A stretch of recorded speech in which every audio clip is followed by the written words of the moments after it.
des tablettes de plomb enterrées, des filtres d'amour, des dieux aux noms étranges. Dans Entre le plomb et les pierres, Thomas Galopin révèle une autre antiquité dans un ouvrage passionnant. Imaginez une feuille de plomb, gravée au stylet, enroulée, transpercée d'un clou puis enterrée près d'une tombe. Non, ce n'est pas un roman noir, c'est un acte rituel antique.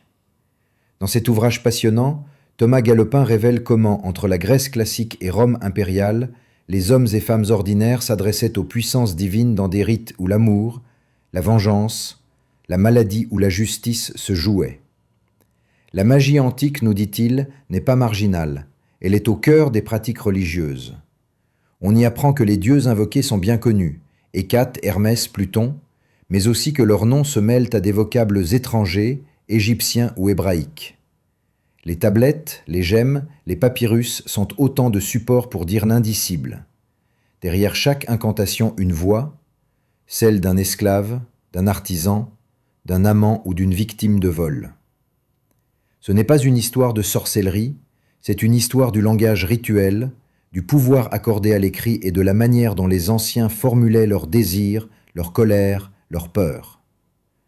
Dans un monde sans avocat ni psychiatre, ces rituels étaient des recours.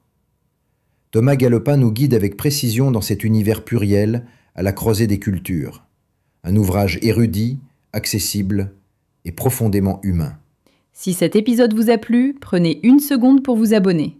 C'est gratuit, rapide et cela nous aide énormément à poursuivre l'aventure. Merci.